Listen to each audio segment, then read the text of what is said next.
वहीं हरियाणा के मुख्यमंत्री नायब सिंह सैनी ने पटियाला के घनौर हलके में पहुंचकर कार्यकर्ताओं से भी मुलाकात की। इस दौरान उन्होंने आम आदमी पार्टी की सरकार पर जमकर निशाना साधा और शंख की कहानी सुनाते हुए कहा कि मान साहब का शंख तो केजरीवाल ले गया। श्री नरेंद्र भाई मोदी, श्री नायब सिंह सैनी, श्री नायब सिंह सैनी। एक व्यक्ति था, वो गंगा जी नहाने गया और नहा करके उसने गंगा जी को प्रार्थना की कि मुझे एक ऐसा कोई शंख दे दे कि जिसकी मैं पूजा करूं और जो मांगू वो मिल जाए मेरे को। तो गंगा जी प्रकट हुई, प्रकट होकर के गंगा जी ने उसको शंख दिया और उसको कहा कि ये ले जा, जो मांगेगा आपको वो मिलेगा। परंतु अगर ये आपसे कोई ले गया या कहीं गुम हो गया तो आपको फिर और नहीं मिलेगा। ये वो लेकर के उसको आ गया, लेकर के आया तो उसने जहां रात को रुका उसने सुबह सुबह नहाया, नहा करके पूजा की और पूजा करते ही उसको शंख को कहा कि मुझे 1 लाख रुपए चाहिए। उन्हें शंख ने 2 मिनट में 1 लाख रुपए उसको दे दिया। उसने कहा भैया तो बहुत बढ़िया चीज है। और अगले दिन आगे गया, उसने उसकी चर्चा की और कोई व्यक्ति वो शंख काट ले गया, उसका चोरी हो गया। चोरी हो गया तो दोबारा गंगा जी के पास गया। वो कहने लगा गंगा जी को कि वो मेरा शंख तो चोरी हो गया। गंगा जी ने उसको कहा कि आपको कहा था कि एक ही शंख मिलेगा और नहीं मिलेगा, परंतु मैं एक और शंख आपको देती हूं, परंतु लेने देने ਨੂੰ कुछ नहीं है। उसने वो शंख दे दिया दूसरा उसको और उसको बोला कि अगर आप 1 लाख मांगेंगे ये कहेगा 2 लाख ले ले, परंतु है कुछ नहीं देने नु। वो शंख उसको दे दिया, वो लेके चला गया। उसने जा करके पूजा करके कहा कि मुझे तो 1 लाख चाहिए। शंख कहने लगा कि 2 लाख ले। वो कहने लगा कि 4 लाख चाहिए, कहा 8 लाख ले। वो कहने लगा कि 10 लाख चाहिए, का 20 लाख ले, पर लेने देने में तो कुछ नहीं था। शंख तो चोरी हो गया और शंख को केजरीवाल चोरी कर ले गया।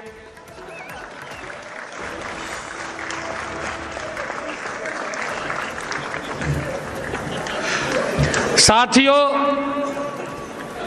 हमने इस बात का ध्यान करना है, पंजाब, ये साडा पंजाब, हंसता खेलता पंजाब,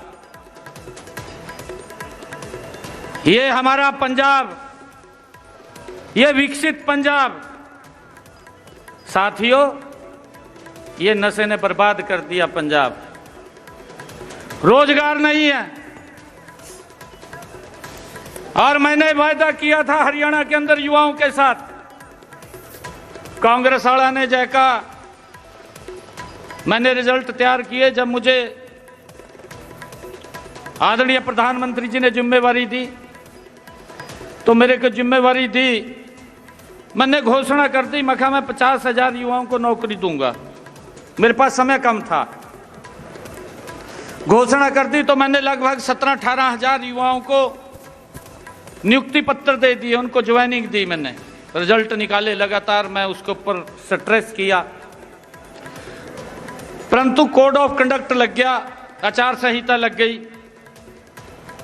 आचार संहिता लग गई तो कांग्रेस के लोग चीफ इलेक्शन कमीशन पे चले गए और वो जाकर के वहां कहने लगे कि हरियाणा सरकार को रोको, क्यों रिजल्ट निकाल रहे हैं। कोड ऑफ कंडक्ट लग गया भी और रिजल्ट ना निकालें। चीफ इलेक्शन कमीशन ने क्या करा, एक लेटर लिखा, मेरे को ईमेल कर दी कि आज से कोड ऑफ कंडक्ट लग गया, आप कोई रिजल्ट नहीं निकालेंगे। मैं कहा नहीं निकालेंगे, मैंने भी कह दिया, मैं कहा नहीं निकालेंगे। तो मेरे पास युवा इकट्ठे होकर के आए, मेरे को कहने लगे, कहा मुख्यमंत्री जी, मैं कहा हाँ जी। 2-2.5 हजार युवा थे, मेरे को मिलने आए। कहा जी हवा तो गलत चल रही। मैं कहा क्या चल रही?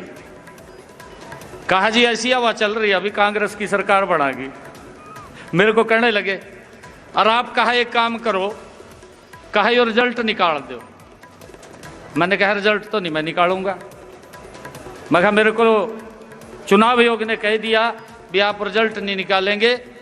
मैं कहा मैं रिजल्ट नहीं निकालूंगा, परंतु एक वायदा करता हूं आपसे, आप मगर घर जाइए। एक वायदा करता हूं, मैंने युवाओं को कहा, 25 हजार युवा थे जिनका रिजल्ट रुका हुआ था। मैं कहा मैं सख्त बाद में लूंगा, पहले आप लोगों को ज्वाइनिंग लेटर दूंगा। और साथियों मुझे खुशी है, 8 तारीख को जब रिजल्ट आया, सबसे पहले हरियाणा प्रदेश के वो गरीब परिवार का बच्चा हरियाणा सरकार की नौकरी लगा। 25 हजार युवाओं का रिजल्ट निकाला, उसके बाद मैंने शपथ लिया। साथियों जो हमने कहा उस बात को पूरा किया है। यह नरेंद्र मोदी जी के नेतृत्व में चलने वाली सरकार, यहां तो पता ही नहीं लगता 5 बजे के बाद दरवाजे बंद हो ले। और अब बात करेंगे हरियाणा कांग्रेस की। आज हरियाणा कांग्रेस की एक बड़ी मीटिंग होने जा रही है। बता दें कि दोपहर 1 बजे प्रदेश कांग्रेस कार्यालय में ये बैठक होगी। नेता विपक्ष भूपेंद्र हुड्डा और राव नरेंद्र सिंह इस बैठक में शामिल होंगे। कुमारी सैलजा और रणदीप सुरजेवाला भी बैठक में पहुंचेंगे। सभी जिला अध्यक्ष और विधायक भी इस बैठक का हिस्सा बनेंगे। बता दें कि बैठक में मनरेगा के बदले नाम पर चर्चा की जाएगी। तो आज दोपहर को 1 बजे प्रदेश कांग्रेस कार्यालय में ये पूरी बैठक होने जा रही है। बता दें कि कांग्रेस पार्टी की तरफ से मनरेगा को बचाने के लिए बड़े आंदोलन की घोषणा की गई है। कांग्रेस 10 जनवरी से 25 फरवरी तक 45 दिन तक मनरेगा बचाओ संग्राम चलाएगी, जिसके तहत देश भर में चरणबद्ध तरीके से जन आंदोलन किया जाएगा। पार्टी का आरोप है कि केंद्र सरकार मनरेगा को लगातार कमजोर कर रही है, जिससे ग्रामीण गरीबों, मजदूरों और किसानों की आजीविका पर गहरा संकट पैदा हो सकता है। कांग्रेस कार्यालय गांव ढाणी से लेकर विधानसभा तक इस अन्याय के खिलाफ आवाज जो है वो बुलंद की जाएगी। तो आज इसी मुद्दे को लेकर ये बैठक बुलाई गई है। दोपहर को 1 बजे प्रदेश कांग्रेस कार्यालय में ये पूरी बैठक होगी। तो मेरे साथ मेरे सहयोगी अंकित दुधानी फोन लाइन में जुड़े हुए हैं। अंकित, जानना चाहेंगे, मीटिंग 1 बजे शुरू होगी, कौन कौन से नेता इस मीटिंग में शामिल होंगे? बिल्कुल, बैठक की अगर बात करें तो बैठक के अंदर सभी नेता शामिल होने वाले हैं। उसमें सभी जिला अध्यक्षों को बुलाया गया है, सभी विधायकों को बुलाया गया है, सभी जो चुनाव लड़ चुके प्रत्याशी थे, जिन्होंने 90 ने चुनाव लड़ा था, वो सारे बुलाए गए हैं। और साथ में नेताओं की बात करें तो नेता प्रतिपक्ष भूपेंद्र सिंह हुड्डा, प्रदेश अध्यक्ष राव नरेंद्र, और सांसद की बात करें तो दीपेंद्र हुड्डा, कुमारी सैलजा, रणदीप सिंह सुरजेवाला जो कि राष्ट्रीय महासचिव हैं, ऐसे सभी नेताओं को बुलाया गया है। और मेन मुद्दा जो है बैठक का वो यही रहने वाला है कि मनरेगा का जिस तरह से नाम चेंज किया गया है केंद्र सरकार के द्वारा, उसी को लेकर के एक बार फिर से प्रोटेस्ट और अभियान हरियाणा के अंदर छेड़ती हुई नजर आएगी कांग्रेस पार्टी और लोगों के बीच में जाएगी। तो उसी को लेकर के कार्यक्रम तय किया जाएगा और इसीलिए ये पूरी बड़ी बैठक बुलाई गई है। दोपहर 1 बजे कांग्रेस कार्यालय में ये बैठक होने वाली है। जी चलिए, बहुत बहुत शुक्रिया अंकित, हमें पूरी जानकारी देने के लिए। बता दें कि नेता विपक्ष भूपेंद्र हुड्डा और राव नरेंद्र सिंह शामिल होंगे। सभी विधायकों को इस बैठक में शामिल किया जाएगा। कुमारी सैलजा और रणदीप सुरजेवाला भी बैठक में शामिल होंगे। आगे की रणनीति क्या कुछ होगी, उस पर विचार विमर्श इस बैठक में किया जाएगा।